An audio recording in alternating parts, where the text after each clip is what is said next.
Well, Boker Tov to all my friends. I got this recording already. Boker Tov and Safar Tava to all my friends in Pasadena. It is I, your friendly neighborhood Rabbi John Carrier, once again attempting to do a little bit of live streaming this morning. I took yesterday's down because I made the settings wrong and it kind of cut me off mid-rant, which you're all welcome to do, by the way. You can always cut me off mid-rant. But here's what we're going to do today for those just joining us.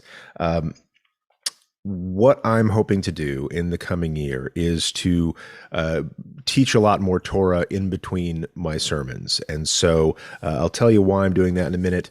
But what we're going to do is we're going to create a podcast, you and me together, my friends in Pasadena. We're going to create a podcast that people can listen to on podcast services. And we're also going to, let's say, live record that podcast using YouTube Live. And so you are involved right now in the creation of the Ask Rabbi Carrier show. That's working title. So we'll see how this goes. But what I want to do today, if you're joining us, is to, let's see, we're going to record kind of a pilot episode, a kind of episode 0. This is a common practice in podcasts where you share what the show is about, what the format's going to be, who the show is for. Hint. It's you. And so we're going to record a little pilot episode together. I'll edit this part down for the podcast, but this is a part of live creation that we're doing this together. More hems and haws, more in the voice. But that's how it goes. And so if you are willing to take this journey with me, I'm going to be very happy to have you along for the ride. This is going to be a question and answer show. This is going to be a little bit of a Torah teaching show. Down the road, I hope to get some of my friends on for interviews and commentary and things like that. But that's what's up. We're going to create the Ask Rabbi Carrier show together. And this is going to be for the benefit of the people at PJTC. And anybody else who wants to eavesdrop in on this. I think it's important that we get the word out, that people know what PJTC is all about and what a great community we are. So taking to the airwaves, internet style, for that purpose. So here at the beginning, we're going to record together the pilot episode where I'm going to introduce myself. I'm going to introduce the community. I'm going to say what this show is going to be about. Take a little pause, change gears, and then we're going to record episode number 1. And it's going to probably take a few days for this to get up onto Apple Podcasts and Spotify and things like that. That's just how it goes. We need to record something first and then submit it to the podcast overwatchers, taskmasters, if you will. Too soon, just left Egypt, taskmasters. So that's what we're doing today. Really glad to have you join me. If you are with us, say hello in the chat. If you're here on YouTube Live, go ahead and say hello in the chat. Some of you have your notifications set to ping you when we go live at Pasadena or when something is happening in Pasadena or when a new video drops. So if you're out there, I saw my friend Carla yesterday. Feel free to say hi. And just if you have any questions for me, ask those questions. I may not answer them today. I've already kind of prepared a question that I'm going to answer, but we'll talk more about that in just a second. So thank you for joining me for this, let's say, inaugural step in our voyage together, and really grateful that you are here. So I'm going to gather my thoughts. Shouldn't take long. And then we're going to go ahead and get started with the pilot episode. Red leather, yellow leather, unique New York. She sells seashells by the seashore. Shalom, Pasadenans, and all the Pasadenans at heart. I am so glad you are here to join me, your friendly neighborhood Rabbi John Carrier, for this inaugural episode, this pilot, this grand experiment in the Ask Rabbi Carrier show, presented by your friends at PJTC, Pasadena Jewish Temple and Center, where I have the honor, the privilege, the joy of serving as senior rabbi of a wonderful congregation. I'm not going to say the rabbi because we got another rabbi who is in the team, who is our education director, and I won't mention her name without asking her permission first, and I haven't. So you can learn more about that on our website. And also we have a number of rabbis in the congregation and a lot of wise teachers who aren't necessarily rabbis, but are wise nevertheless. So I'm the senior rabbi there. I am super excited to be the senior rabbi there. This has been, boy, what a couple of years to start in a new place as senior rabbi. Didn't know what we were all getting into together, but I tell you what, I wouldn't want to do it with another bunch of people. It's been amazing. And so, on behalf of PJTC, if you're not in PJTC and you're listening, thanks for joining us. Let's talk a little bit about what this show is going to be about. And we're going to keep this pilot episode kind of brief, and then you'll see in episode 1 what it is we're on about. So, the Ask Rabbi Carrier show, I decided to put this together because of one of my favorite teachings from Pirkei Avot. I'll say one of my heroes from Pirkei Avot. And there's Pirkei Avot, if you're not familiar, is a part of the Mishna. And the Mishna, if you're not familiar, is sort of the primary text of what we call rabbinic Judaism, right? Where there was Judaism for a long time, and a good part of that, we had a temple where we were making sacrifices and things like that. Then where that temple was in Jerusalem became usurped by the Roman Empire. And the Roman Empire, kind of let us do our thing for a while. And then it didn't. And then they were kind of upset with us, and they said, okay, we're going to get rid of all this temple business. We're going to crush the power structures that be. And maybe we could root out this people and this religion called Judaism that are giving us so much trouble. And before that happened, there was a guy, shouldn't just say guy, he was a great guy. He was a Rabbi Yochanan ben Zakkai, who some say is partly responsible for the survival of Judaism without a temple, who helped get our stories, our oral traditions, in addition to our written Torah, out of Jerusalem into the diaspora, where we have been making the best of it for about 2,000 and plus years now.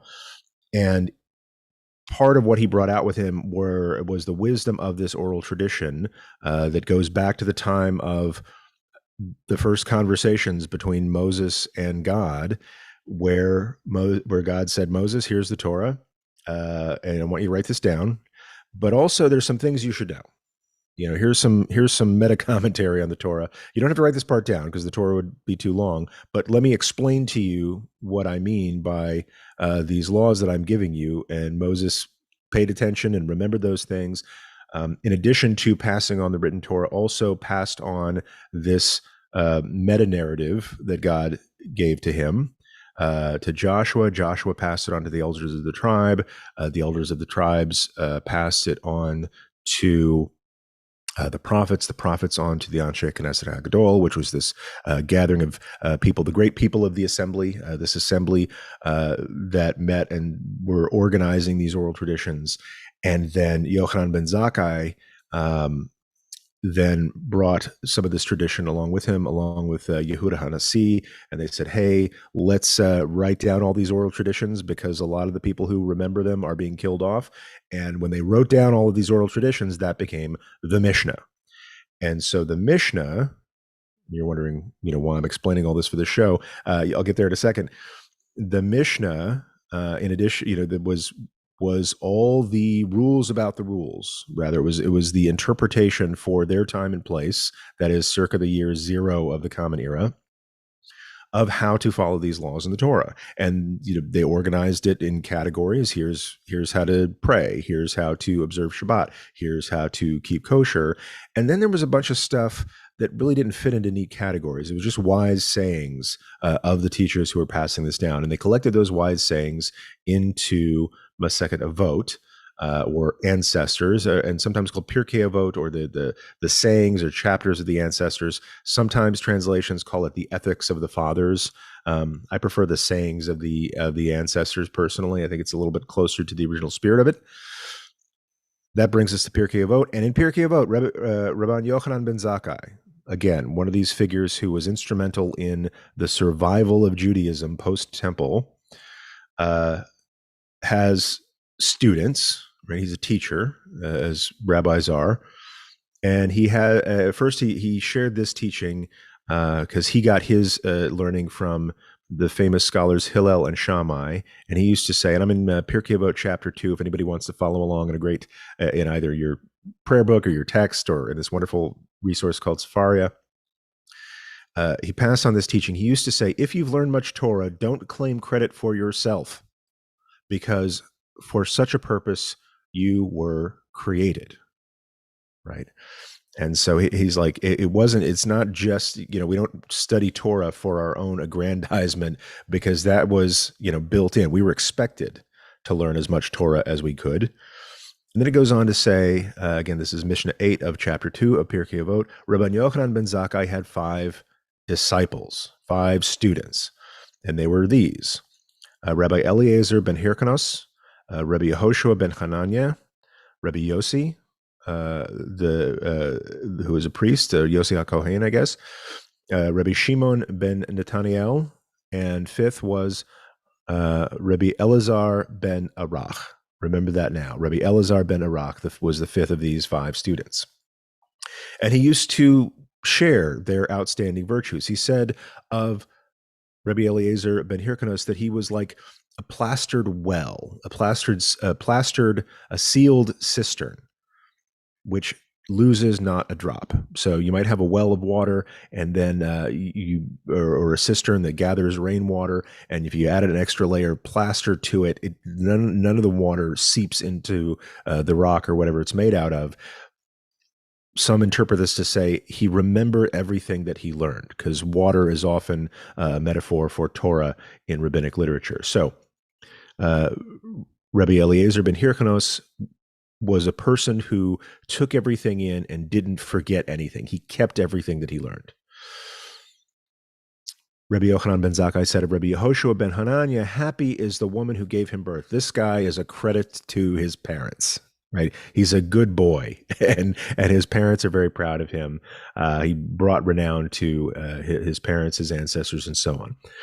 Rabbi Yossi is a pious man, hu hasid. He's punctilious in his relationship with God, in his learning, and in his religious practice. He does everything right. He plays by the rules. Rabbi Shimon ben Nathaniel is one that fears sin. He's really anxious, I guess you could say, or he's very careful not to make a mistake, right? So far we have the guy who learns and doesn't forget, the guy who is a credit to his parents, the guy who is careful about all the things that he does. That's Rabbi Yossi, the Hasid, the pious one.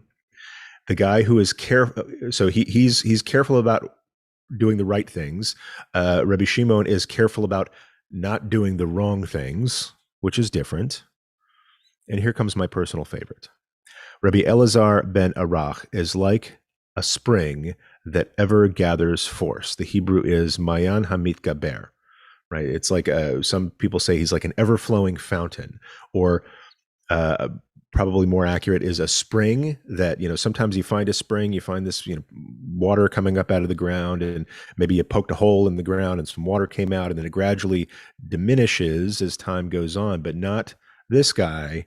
It's like, imagine a spring that just got more forceful as time went on. He was an ever-flowing and ever-increasing fountain of water, which again is a metaphor for Torah.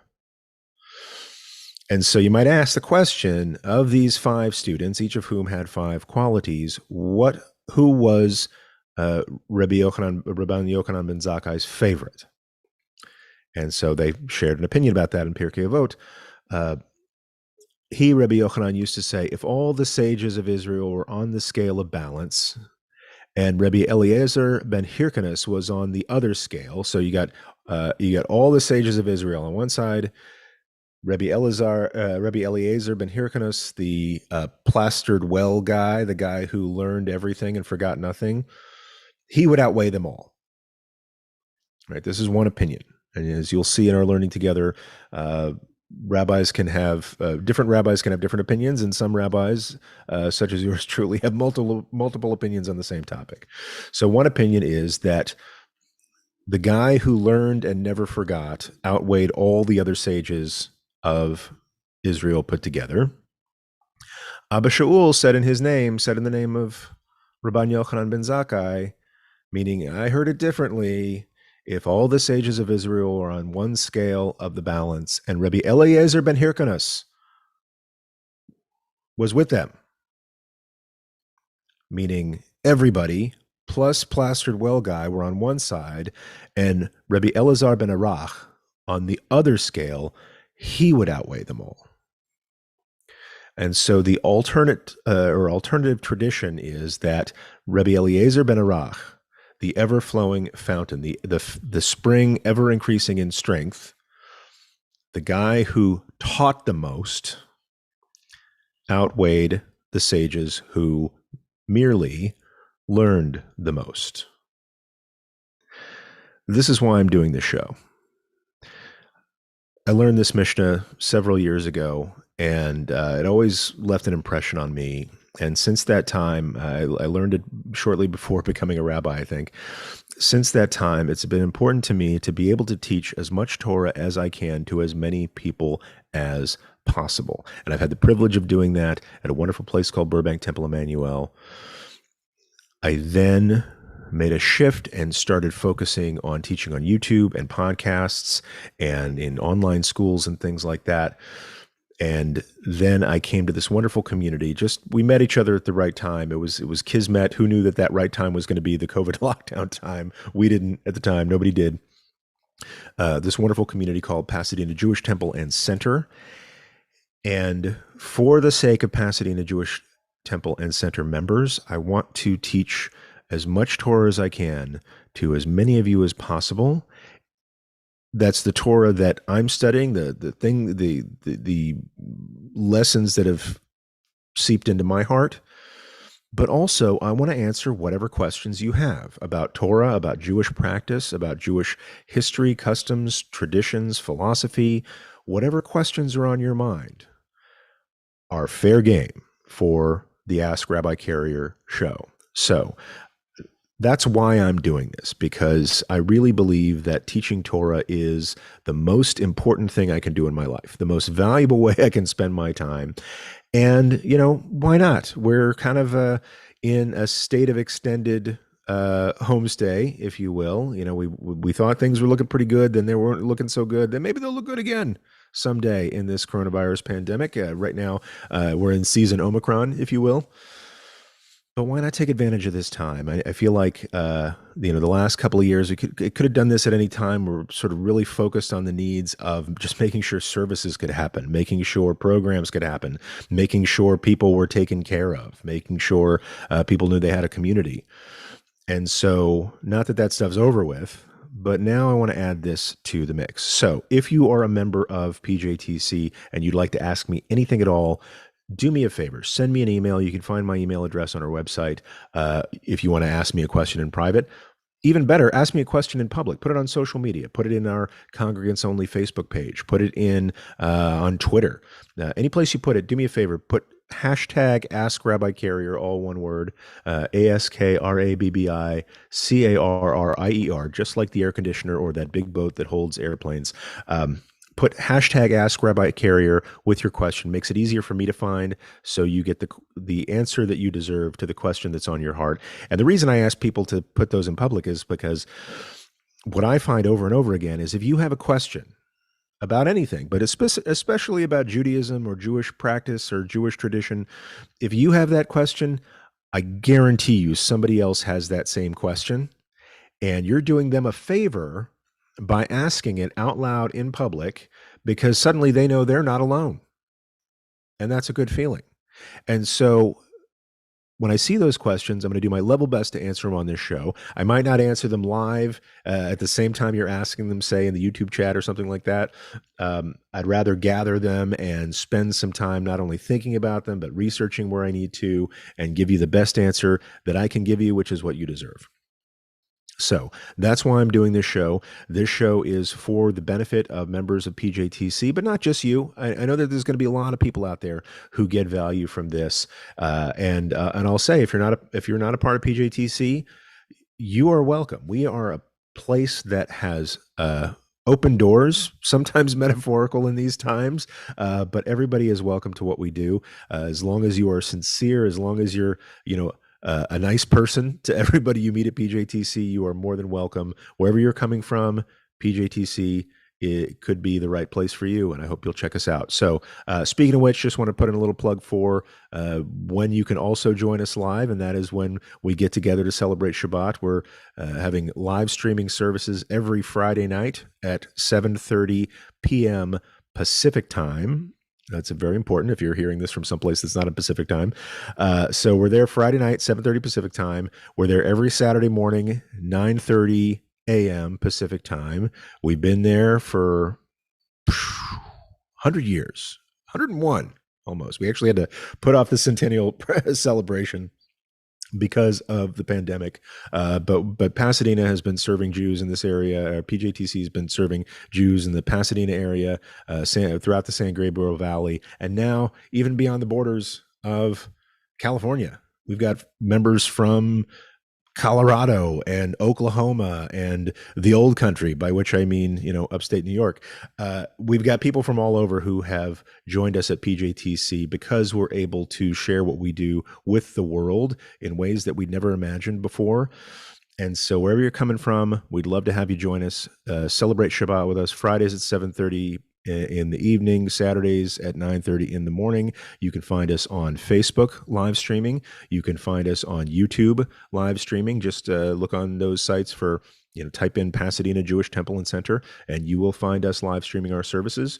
And now on YouTube, you'll find us live recording a show. So that's what this show is all about. I hope you'll join us. I expect that the episodes will include things like teachings of some Torah that, like I've just done on Pirkei Avot. We'll be talking a lot about the Torah portion of the week as it comes up. Some other fun things that I find in the text of our tradition, talking about holidays, talking about other aspects of Jewish learning, wisdom, philosophy, tradition, you name it. Maybe some recipes here and there, who knows? So there'll be a little bit of teaching. I want to answer questions that people ask.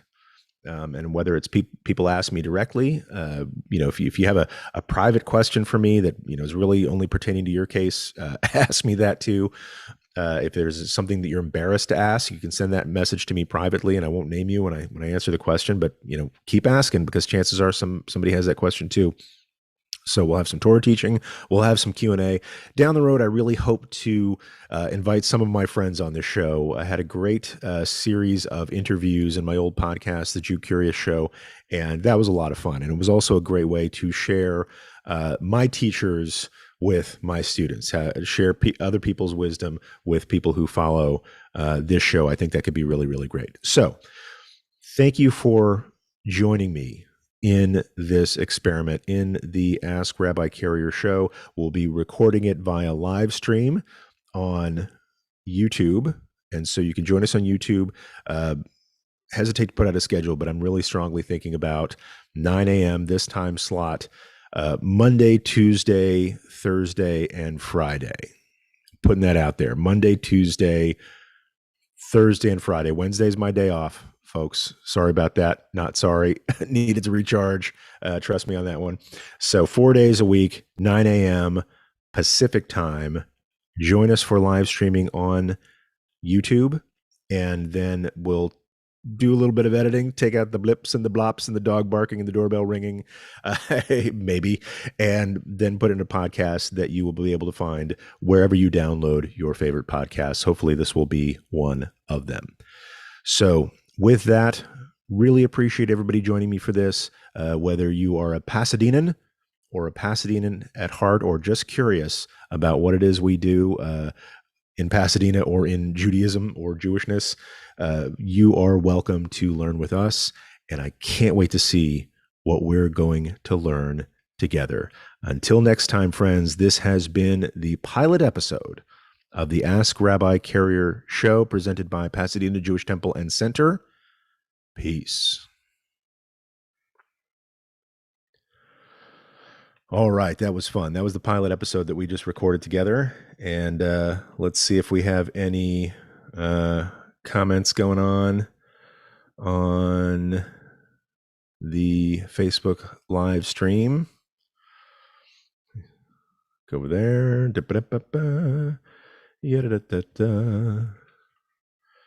So, what'd you think? If you're out there, I haven't seen the comments yet. What do you think? Is this worthwhile? Do you think we should keep doing this? So I'm going to go to YouTube. I'm going to search for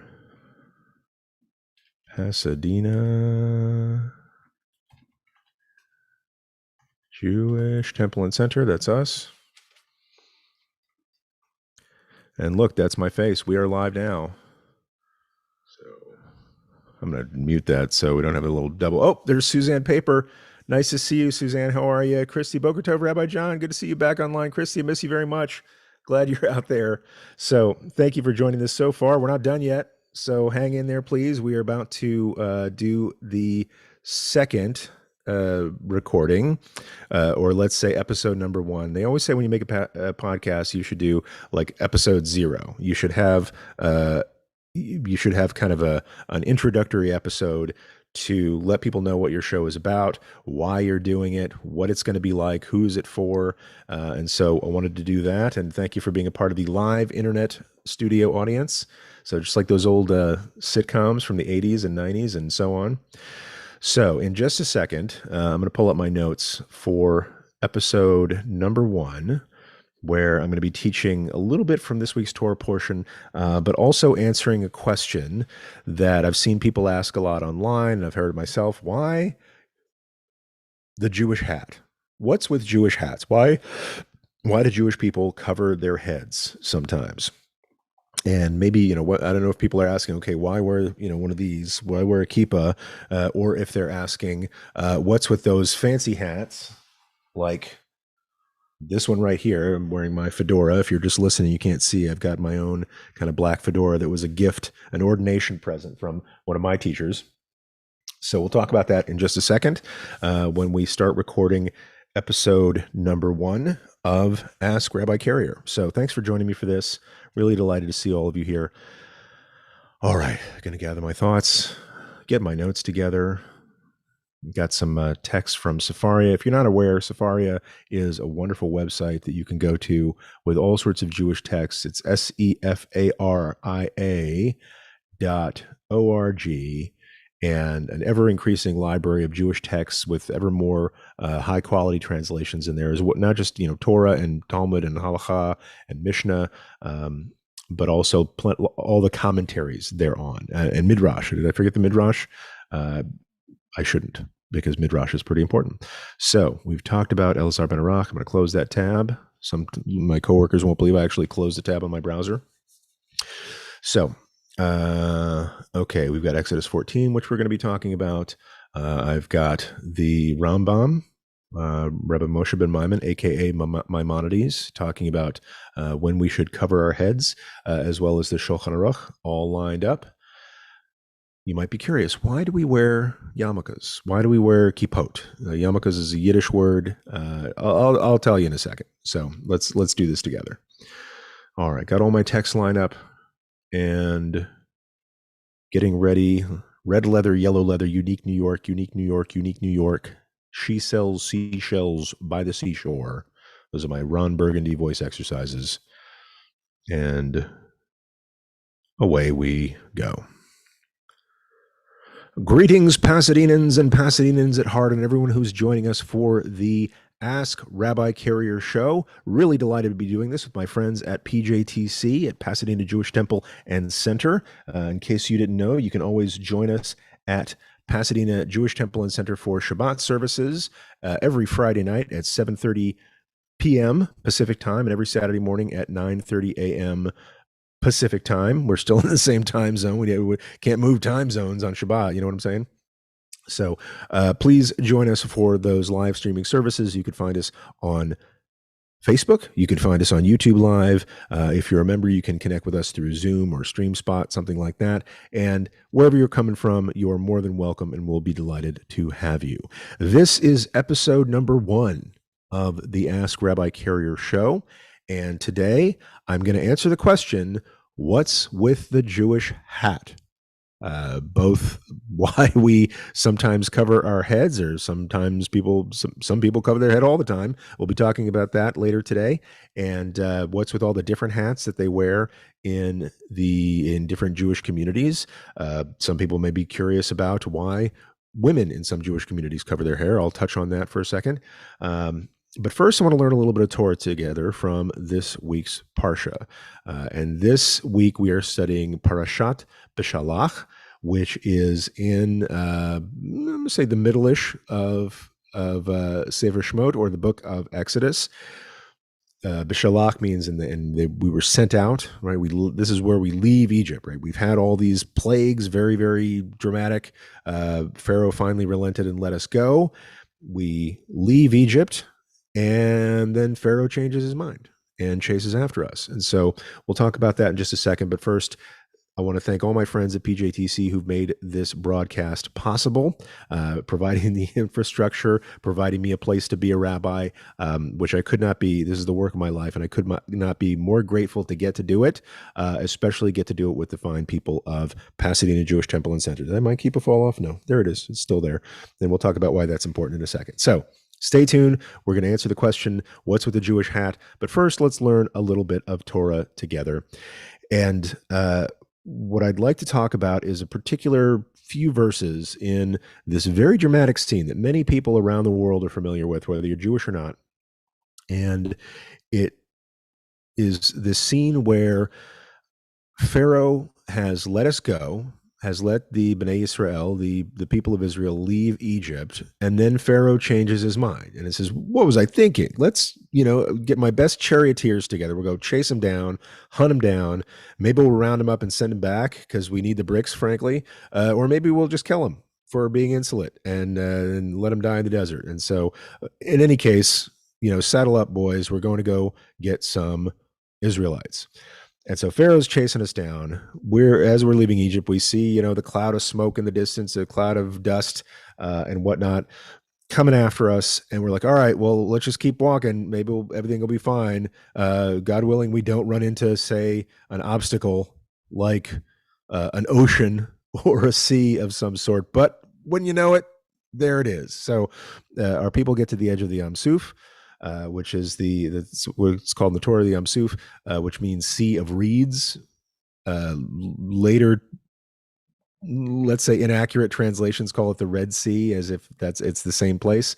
And maybe it was, but right there, they're talking about the Sea of Reeds. I guess there were reeds nearby, and not Lou Reed or Donna Reed, but actual plants.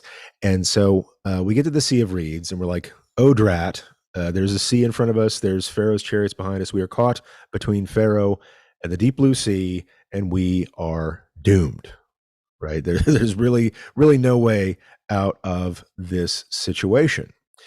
And then Moses, who is still in charge, he's still in charge. He's the human in charge. God's in charge, but Moses is there leading the people. And he tries to settle them down. And he says to them, first the people are griping, right? They're griping. They're saying to Moses, and I'm in, if you want to follow along, I'm in Shemot, Exodus chapter 14, around verse 11. They said to Moses, "Was it for want of graves in Egypt that you brought us here to die in the wilderness?" This is one of my favorite examples of, Jews chiding one another with rhetorical questions. Was it for want of graves in Egypt that you brought us to die in the wilderness? And this is funny to me because, what's Egypt famous for today? Graves, right? That was something they were terribly good at, was really nice graves. That's what the pyramids are. Was it for want of graves in Egypt that you brought us here to die in the wilderness? What have you done to us, taking us out of Egypt? Is this not the very thing that we told you in Egypt, saying, let us be, stop rabble rousing, stop making trouble for us, let us be, and we will serve the Egyptians, for it is better for us to serve the Egyptians than to die in the wilderness, right? These are some desperate folks, right? They're caught between thundering chariots and an unpassable body of water. My guess is that not too many of them can swim, right? They were servants, they were slaves, they were urban construction workers, right? Didn't get a lot of time off to go play at the city pool, if you know what I mean. And so They're desperate, but Moses said to the people, now we're in verse 13, Moses said to the people, have no fear. Stand by and witness the deliverance which the Lord will work for you today. For the Egyptians whom you see today, you will never see again. The Lord will battle for you. Hold your peace. Adonai yilachem lachem va'atem tacharishun. So hold your peace. God's going to be your guardian here. Yilachem means literally go to battle. The Lord will go to battle for you. So please chill out. And this is one of my favorite verses in the Torah. I know I say that about a lot of verses, but this is definitely in the top 10. I'll say, the Lord said to Moses, why do you cry out to me? Tell the Israelites to go forward. And you'll lift up your rod and hold out your arm over the sea and split it so that the Israelites may march into the sea on dry ground. And I will stiffen the hearts of the Egyptians so they go in after them, and I will gain glory through Pharaoh and all his warriors, his chariots, and his horsemen. Because we know, no spoilers here, what's going to happen is we're going to walk between, the split sea waves and get out on the other side, and then Kalamazoo, the waters are going to fall back on the chariots, wash them all away. And so, yes, this is a very dramatic scene, which many studios have attempted to create cinematically with differing effect, I'll say. If anybody's curious, two of my favorite movies on this topic are The Ten Commandments with Charlton Heston and Prince of Egypt. Wonderful Steven Spielberg, I think it was DreamWorks animated film, which I think for my money actually does a better job of telling the story than the Ten Commandments. But I know the Ten Commandments folks really tried, and so I'll give both of those studios credit. So we're at the edge of the sea, and Moses is trying to reassure the people that God will take care of this. And then God says to Moses, why do you cry out to me? Tell the Israelites to go forward, and then lift up your rod and hold out your arm, and, seal split. And so where I learned from this particular verse, why do you cry out to me, is a wonderful commentary from a rabbi from about 1,000 years ago. There was a guy named Rabbi Shlomo Yitzhaki. Usually, and a lot of sages we'll learn about together go by the acronyms of their name, because everybody was Rabbi something or other, and only so many Jewish names to go around. So Rabbi Shlomo Yitzhaki was also known as Rashi, for Rabbi Shimon Yitzhaki, Reish Shin Yud, Rashi. And he was a prolific commentator on the Torah and the Talmud who lived in what is now France in the 11th century. And so on this particular verse, he writes this commentary. Mati tzokali, like, why are you crying out to me? God talking to Moses. There is no mention, Rashi says, there is no mention that he prayed to God concerning this, but this teaches us that Moses stood in prayer. By virtue of the fact that God was speaking to Moses in this, while Moses was ostensibly speaking to the Israelites, God says, why do you cry out to me?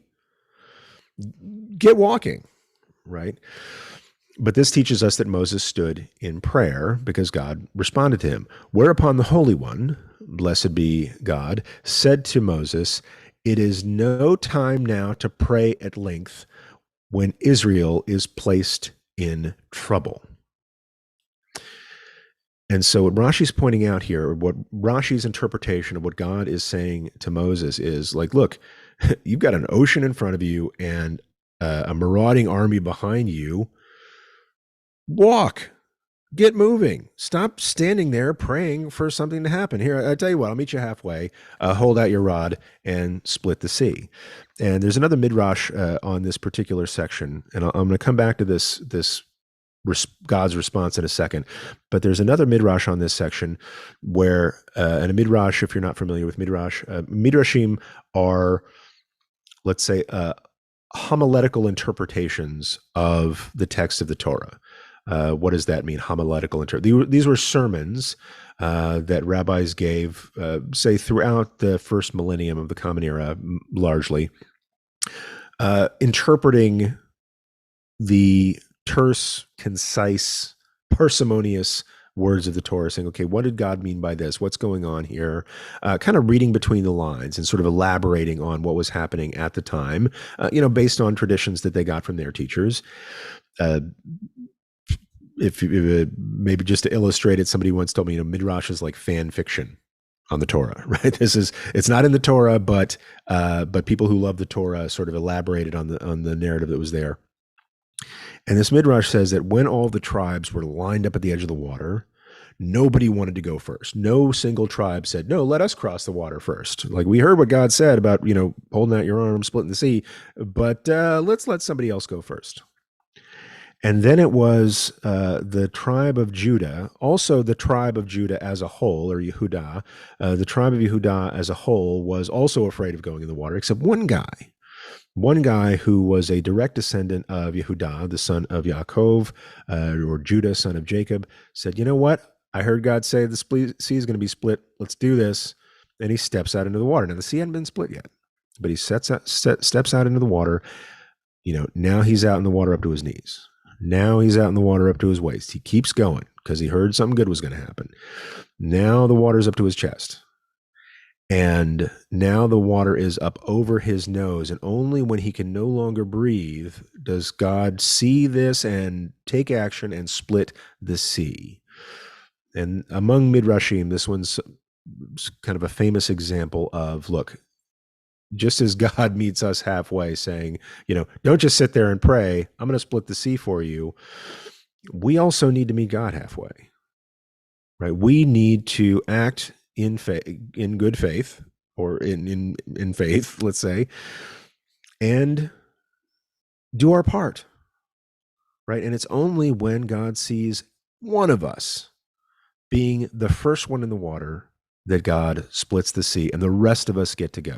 God needed to see that demonstration of faith, that one person meeting God halfway. And then God would do God's part, and that is split the sea. And this, to me, connects to this Rashi commentary where God is saying to Moses, like, look, you're not going to solve this problem just by prayer. We're not going to get this done just by you, sitting there in self-pity, begging for a solution. You get moving. You take action. You do your part, and I will do mine. And Moses didn't get this, right? Moses, who was in regular conversation with God at this point, didn't get this message. But Nachshon, who didn't have that kind of intimate relationship with God, did, and started marching, and then the road dried up to meet him, to borrow an Irish phrase. And so this speaks to me, this particular season, this particular time that we are in, because one thing that I see out in the world that I dread, frankly, is the rise of a kind of fatalism or resignation or a pervading sense of hopelessness. Look, we've been in this pandemic for going on a couple of years now, right? It's had grave economic impacts on the economy as a whole and on particular people's pocketbooks. It's taken the lives of 800,000 people in America.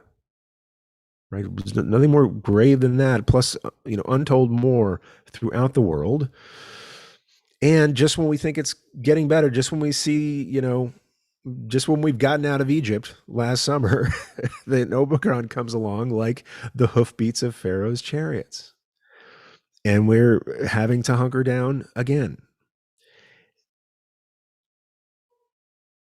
It's hard not to give up. It's hard not to succumb to despair. It's hard not to throw up your hands and say, there's nothing I can do about it. So let's just pretend like there's no risk. So many people said, I'm done. I don't know if COVID's done with me, but I'm done with COVID. I'm going to go out and enjoy myself again because life like this isn't worth living. And so I can make choices for my health. So I choose to take that risk. of course, what's happening now is that look, I'm not a public health expert, so I'm not going to go too far down this road. I'm going to let the doctors talk about that. But my fear is that so many people, in a sense of despair, are saying, "There's nothing I can do about this, so I'm going to pretend like the risk isn't out there, and I'm going to pray that it ends. I'm going to pray that I'm okay." And that's why there was a scholar, his name escapes me. I was at a conference with Rabbis Without Borders, and he let loose this one line, not necessarily relevant to his topic, but he just dropped this one line that stuck with me ever since. And he says that Pentecostalism does really well in times of desperation. And what he means by Pentecostalism, and I'm not getting into different sects of different religions and things like that, but it's the attitude of I can't control anything, so I'm just going to obliterate the self, ignore my responsibilities in this world. I'm going to pray. I'm going to be faithful. I'm going to let God do whatever God's going to do. But I feel powerless, so I'm going to take no action on my behalf. I'm just going to put it in God's hands. And I see that sense of desperation all around us. I see that pervasive sense of powerlessness, which is preventing people from taking important action to heal the world. And this verse just nails it. This verse, "Why do you cry out to me? Tell the Israelites to go forward." You're not going to solve this problem by prayer alone. You have to pick up the pace, man. You have to do what you can. In pandemic terms, you have to take those actions to keep people safe, because it's not just about your health. It's about the health of all the people around you.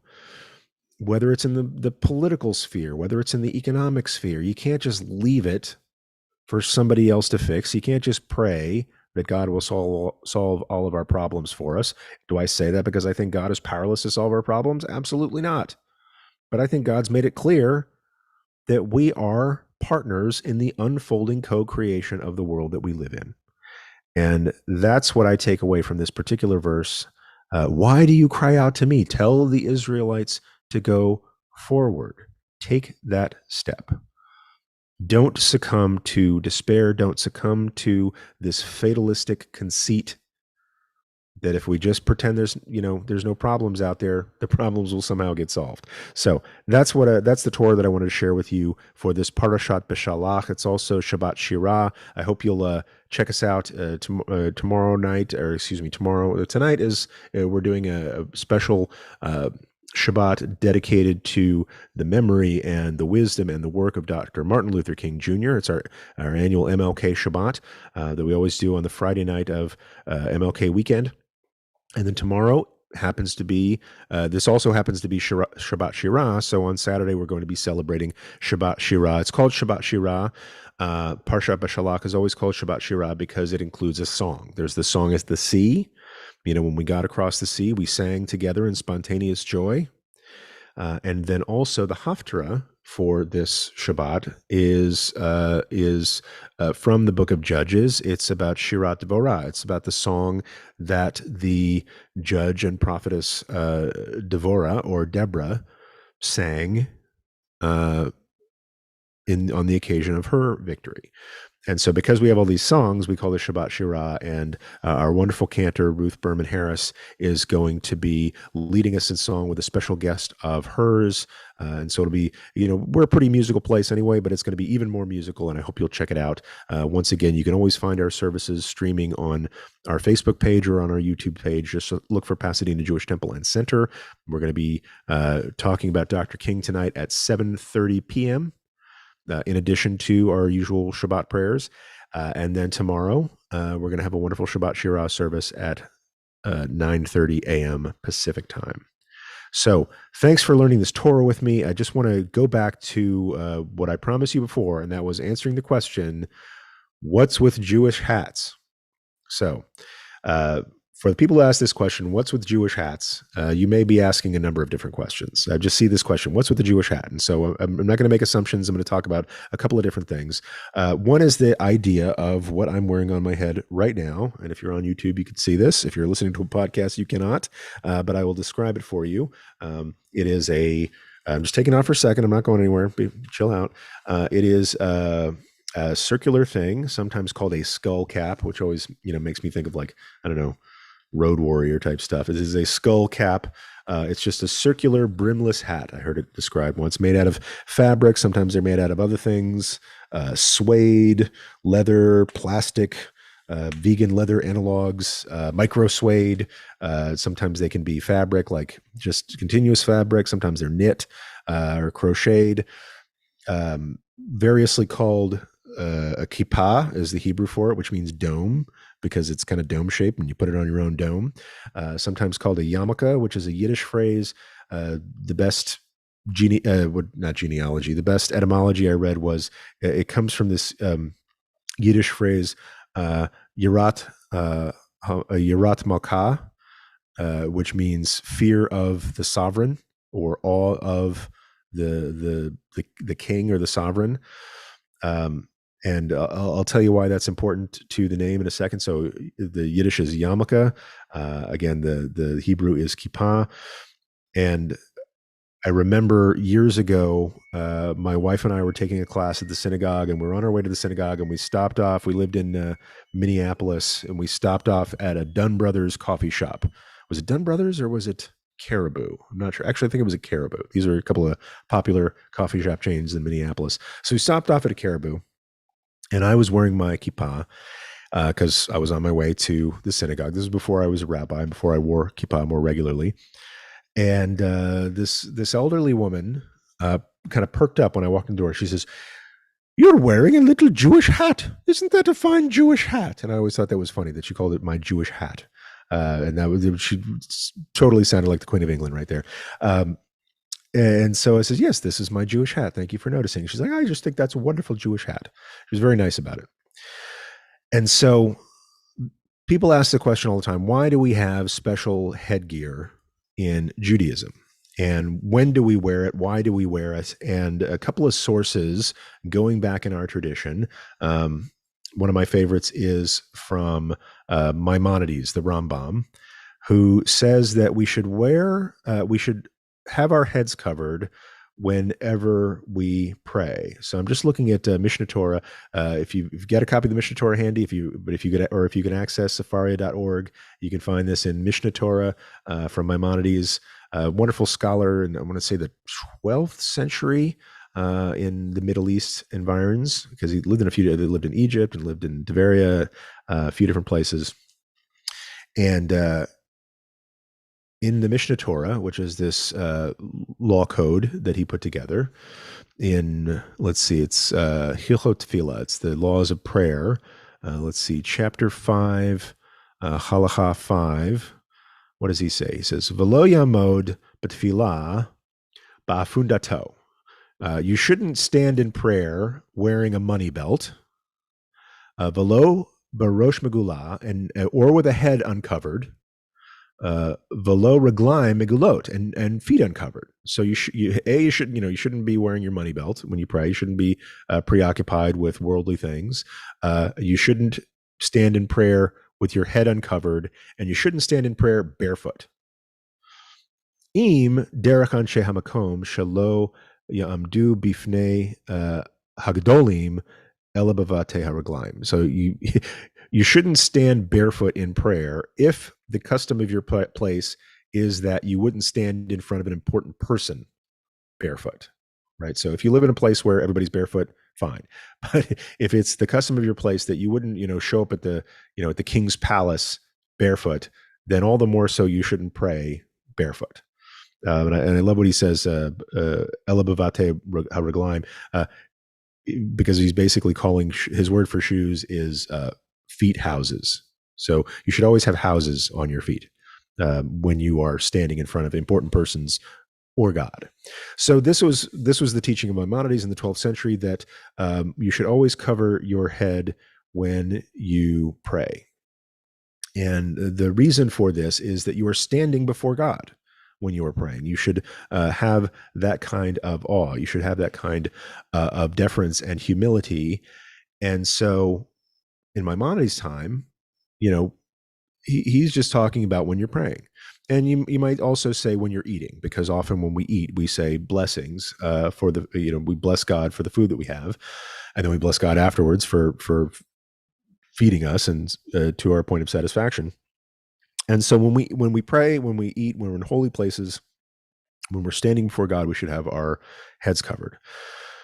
There is a later tradition that comes along, and by the Shulchan Aruch, which is a code of law in the 16th century that covered Sephardic practice as well as Ashkenazic practice in Orach HaChaim, the sort of way of life, the first order of the Shulchan Aruch. In chapter 2, let's say halacha 6, asur lelek b'kuma zakufa. You shouldn't walk in an overly upright posture. V'lo yelech arba amot begilui harosh. And you shouldn't walk more than 4 cubits, which is about 1.5 feet. So you shouldn't walk more than 6 feet with an uncovered head, out of respect for the divine presence. So here's a shift in Jewish law. So we go from Maimonides in the 12th century to the Shulchan Aruch in the 16th century of the Common Era. From you should cover your head when you're praying to you should pretty much have your head covered all the time. Now, just asterisk, he's talking about dudes here. He's talking, in context, both of these were mostly speaking to men. And I'm just going to notice that and then set it aside for right now. And then there are later scholars on this topic. Because, before I get to that, I just want to reiterate, you should have your head covered ostensibly because of kind of humility in the divine presence, right? It's a reminder that God is always around you and that you should have your head covered when you are in the presence of God. This is how these folks in their time and place said this is how you show deference. There are later authorities who give another reason for this, that you should have your head covered. It was looking for the reference here.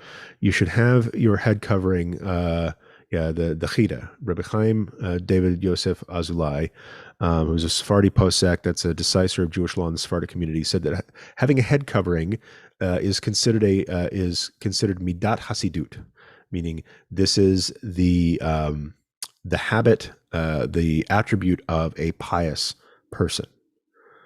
And then later on, in a more recent response from another Sephardic rabbi, the Sephardic chief rabbi of Israel, Ovadia Yosef at the time, said that it should be worn to show affiliation with your fellow religiously observant Jews, meaning this is not just, so we've gone from you wear a head covering because of acknowledging the presence of God to you wear a head covering because this is a good habit for pious people to have, to showing affiliation with your religious community. And so I'm putting all these out there, why we wear these hats, because these are all different reasons, and none of them are mutually exclusive or a continuous line of evolution or change, but these are the different reasons that people have for covering their heads. All of them, I think, decent reasons, right? We do it because when we pray, we're in the heavens, with the presence of the Holy One. Later on, Rabbi Yosef Karo in the Shulchan Aruch, presence of the Holy One. Later on, Rabbi Yosef Karo in the Shulchan Aruch says, look, you're pretty much always in the presence of the Holy One, so you should probably keep your head covered. I thought it was interesting just to point out, he says, before that, he says, you should also not walk in a completely upright posture. You should have a little bit of a slouch, right? You shouldn't be like, hey, I'm the most important one here in your posture because God's there. So guess what, buddy? You're not. But this idea of covering one's head as a show of deference to the Holy One who is always with us, but also as kind of a tribal marker, if you will. This is like, I'm doing this because this is what a pious person does, and I consider myself a pious person, to solidarity with this group. Right? I do this because I'm a part of a community that does this. right? And this is Seth Godin, who writes a lot about the concept of tribes, says, there are various things we do as tribal markers, meaning people like me people like us do things like this, right? It's like why the T-birds in Greece have jackets, right? It's why people have varsity sweaters and things like that. We have these head coverings to identify us with the community that we're a part of. And you could really see that on the ground, especially in Israel. You'll see so many different kinds of kippot, and you'll see that in America and in other places as well. But more than anything in Israel, they say you can often tell somebody's not only their religious affiliation, but also their politics and all sorts of things about them by the kippah that they wear. Because the kind of kippah that you wear, whether it's crocheted or velvet, whether it's big or small, whether it's black or many colored, whether it's this or that, says a lot about the person who wears it. So all the more so, it's like this sign of community affiliation. Now, you can, by virtue of the fact that your head is covered, you can tell that person is probably generally in the Jewish affiliation, but then by the type of head covering, you could tell where they are. So this is what is with this little Jewish hat. It comes from this idea of showing deference to God. It is also, people wear it as a mark of piety. And it is also a way to identify with with Jews in general, a particular Jewish community. And people ask, there are all sorts of different rules about who can wear what, when, what's the Orthodox practice, what's the conservative practice, what's the Reform practice. Those distinctions are, I think, getting less useful all the time and less useful to me. Where I'll say statistically, on average, rather than making generalizations, I'll just say on average, men who identify with Orthodox, many men who identify as part of the Orthodox community wear a head covering all the time, but not exclusively. There are many men who identify conservative who also wear a head covering all the time. In case you're curious, we don't wear them in the shower. We don't wear, I usually take mine off at the gym because I don't want to get all schmutzy, but maybe I'll put on a bandana or something instead, or a ball cap. And for a long time in the Reform movement, there was one rabbi who said, we shouldn't wear them because that identifies us with these sects that are hostile to us. And this one particular rabbi, I think it was Stephen Wise, one of the early Gedolim, one of the great ones of the Reform movement, got in an argument with, I think, the synagogue president or something, or some other bigwig, no pun intended, and the guy knocked the kippah off Rabbi Wise's head. And Rabbi Wise says, "Okay, I'll show you. I'll never wear a kippah again." And there were many Reform synagogues where they refused to wear kippot because of that animosity. But it's making a comeback in many Reform places. Rabbis do and congregants do. In some places, only men wear them. In some places, men and women wear them. And so, for all the reasons that I've talked about, whether it is out of awe of the heavens, of the Holy One, Yirat Shamayim, reverence for God, whether it is as a marker of, look, this is a pious life that I'm trying to lead, and I want you to know that about me when you see me from across the street, or if it's, I want you to know about me when you see me from across the street that I'm a part of a particular religious community. That's why we wear these. The question also arises about Jewish hats. Well, why are there so many different Jewish hats? And if you could see me on YouTube, I'm going to pull down a prop.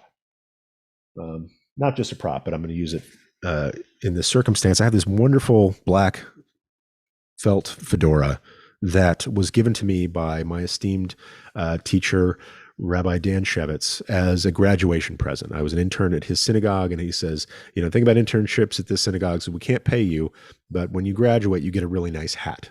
But it's a nice hat, and it is a very nice hat. And there's a picture of me in my office wearing this hat the first time I was present for a bris at my first synagogue. So you'll see in different Jewish groups, people wear different hats. A lot of this has to do with the rabbinic leader in those groups. It's largely in the Hasidic communities where the The custom is to model oneself both in learning and behavior, but also in dress after the spiritual leader of that community. Rabbi Schneerson of the Chabad Lubavitcher movement was fond of these fedoras, and so you see a lot of fedoras among Chabad Lubavitcher Jews. Other places, their spiritual mentors wore these great fur hats because, well, let's face it, they were in the Ukraine and you needed one. And so even for people who don't live in those parts of the world, they still wear the fur hats, modeling after their spiritual forebears. Which is why I always think it's somewhat amusing and also touching to see people in certain Jews in Israel following the customs of their Ukrainian forebears by wearing not only 16th century dress but large fur hats in Jerusalem in August. If that's not religious devotion, I don't know what is. I'm not making fun. I legit think this is an incredible connection that those folks have with their roots. But you can, and there's even posters out there you can find. You can identify the sex of Hasidism by the hats that people wear, because Satmars wear this kind of hat and Lubavitchers wear that kind of hat, and so on and so forth. So this is what it is with the Jewish hat. This is why we wear them. This is why you see such variety out there. This is why different groups wear different hats in addition to kippot. And yes, they'll often wear the kippah under the hat. Some say, I always say, as long as you got your head covered. That's why sometimes I wear a ball cap, but I don't necessarily wear a ball cap when I'm praying. And then there's also the question of why women in Judaism keep their hair covered. Some people keep their hair covered for the very same reason, out of Yirat Shamayim, out of that deference to the Holy One, out of that sense of humility. There is also a custom in some communities where women only show the fullness of the hair on their head to their husbands. And so that's why they keep their hair covered when they're in public, where a man who is not their husband might see them. And so that's a whole nother tradition. Some women choose to wear wigs covering their own natural hair, so they look like they have you look at them, it's like, oh, that's really nice hair, but that's not their hair. And that's why they do that, is because of a sense of modesty in the relationship with their spouse, that they cover their own hair and reserve that part of them for home life. So that's a general idea of why Jews cover their heads in various ways. We do it out of a sense of Yirat Shamayim, of awe for the Holy One, of deference to the sovereignty of God. We also do it as a marker, midat hasidut, a pious habit, right? We express our beliefs most by our habits, and if we are in the habit of covering our head all the time, that helps internalize the idea that we are always in the presence of God. It marks us off as a person of piety. And then finally, this idea of from Rav Ovadia Yosef, of marking oneself as a member of a particular community, which has its value, which has people see that you're wearing a kippah, they know that you're one of them. If they see you wearing a certain kind of kippah, they know that you're one of them, or one of some other group, as the case may be. So that's the best answer I got on why Jews cover their heads, and what we cover our heads with, and where the term yarmulke or kippah come from. I hope you've enjoyed this learning. I've certainly enjoyed learning it with you, and that's going to do it for episode number 1 of the Ask Rabbi Carrier show, presented by Pasadena Jewish Temple and Center. You can join me on this podcast, whether it's through YouTube Live, whether it's through our upcoming podcast series, wherever you download your favorite podcasts. I hope someday this is one of them, and really appreciate your doing this with me, and really appreciate the fine folks at Pasadena Jewish Temple and Center for letting me be a rabbi in your community, for all your spiritual support, for all your encouragement for me to teach the Torah of my heart, and for all my fine friends out there, whether you're Pasadenians at heart, or zooming in from Zimbabwe or Timbuktu, wherever you're coming from, you are more than welcome to learn with me. Until next time, friends, peace.